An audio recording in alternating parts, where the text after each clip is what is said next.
Let me ask something real.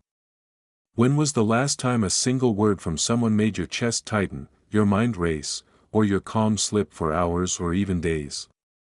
When did someone's silence linger longer than expected, leaving you replaying every gesture, every tone, and every pause as if your inner peace depended entirely on their choices? Most people hand over pieces of themselves in these moments, allowing others to pull at their emotions without even realizing it. The Stoics taught that mastery is not about controlling others, it is about mastering the self, holding the mind steady even when the world is in turmoil. Welcome to True Stoic Journal, the path to inner control. Every thought and subtle reaction communicates more than words ever could. A tightened jaw, a pause before speaking, or a quiet flare of hope, these are signals others register, often without conscious awareness. Colleagues, friends, and even strangers are constantly observing, gathering data on what can influence, unsettle, or motivate you. The Stoics called these external impressions, understanding that when allowed unchecked, they govern the mind without consent. Each time we react without awareness, we surrender a piece of control, handing over authority to forces outside ourselves. By pausing, by simply noticing without absorbing, we reclaim a space that cannot be touched by circumstance or the expectations of others. This interval, the gap between stimulus and response, is where choice exists, and where presence, calm, and clarity emerge. The smallest act of restraint signals that our inner life is sovereign. The face we show becomes an instrument, not a mirror. The world begins to adjust to a rhythm determined by our steadiness, not by their provocation. In these quiet moments, influence is cultivated without force, and mastery is exercised without declaration. Every unreacted insult and deliberate silence contributes to a pattern understood subconsciously by those around you. People adjust their expectations, test less, and recognize intuitively that your responses are no longer predictable. What once provoked frustration or agitation now meets calm observation, and the energy of others begins to flow differently. Relationships, professional interactions, and everyday exchanges transform into arenas where influence operates through presence, not volume. By observing without surrender, by responding only when deliberate, you cultivate a mind that is less contingent on external events and more anchored in internal judgment. Each controlled reaction reinforces self-command, establishing a psychological landscape in which calm is habitual rather than occasional. Stresses that would have once unsettled the mind now pass without taking root, and you become a stabilizing force even amid chaos.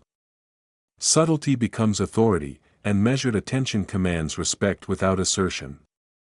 The Stoics describe this as mastery over self, a quiet power that guides interaction and perception without needing to dominate. Over time, this discipline transforms the very way you engage with the world. You develop influence that is nearly invisible yet profoundly effective. Others no longer anticipate predictable responses, and leverage through provocation disappears.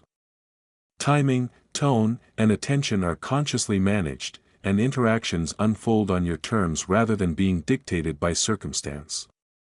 You become untouchable, not through aggression or volume, but through measured control over the one thing no one else can claim, your inner state.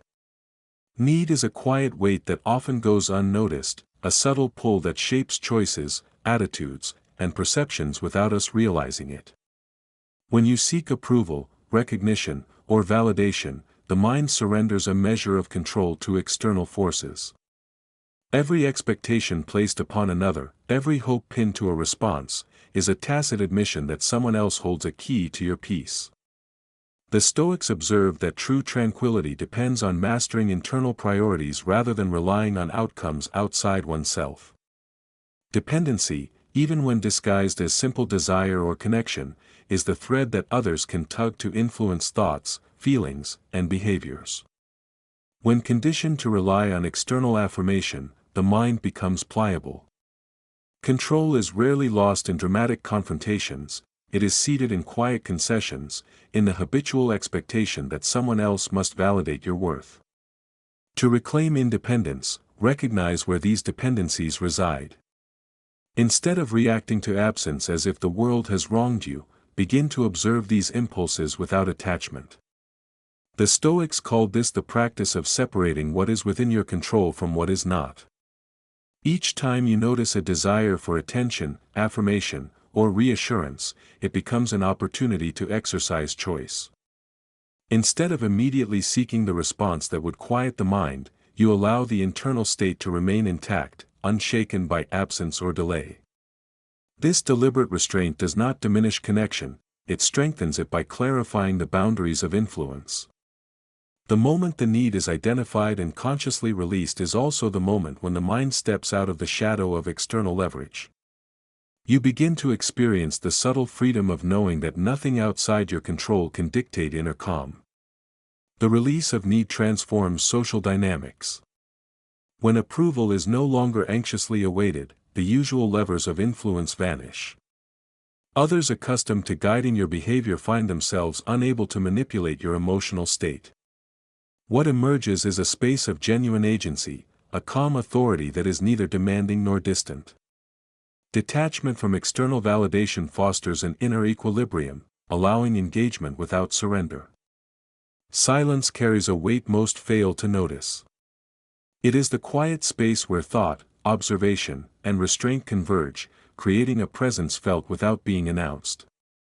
The world often misinterprets silence as uncertainty, weakness, or indecision, and in that misreading lies its subtle power. Most people rush to fill gaps in conversation, to respond before reflection, or to assert presence through volume. In doing so, they surrender control, allowing momentum to shift toward the loudest or most impulsive. But when you pause deliberately, when you allow the interval to exist and breathe, you establish a rhythm not dictated by others. By choosing silence, you create a reflective mirror in which others reveal themselves, often more fully than they intend. Their words stretch to fill the space, their gestures become amplified, and their anxieties or intentions emerge almost unbidden. In those moments, every over-explained justification or unconscious reveal becomes a source of insight. Silence allows you to receive impressions without granting them automatic authority over your state. As Marcus Aurelius wrote, "If it is not right, do not do it, if it is not true, do not say it." By holding this space, you become the still center in a world of motion. Attention is one of the subtlest yet most powerful forms of influence. Every glance and moment of focus conveys value beyond words. Yet in the modern rhythm of constant connectivity, attention is squandered, scattered across distractions, obligations, and incessant social demands.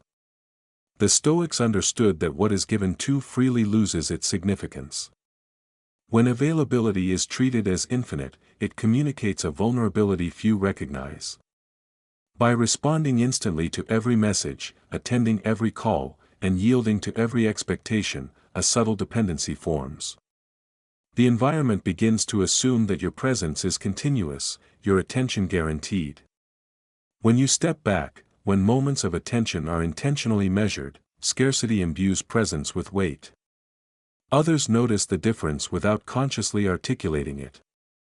They adjust their own behaviors to align with this new rhythm, responding with heightened consideration.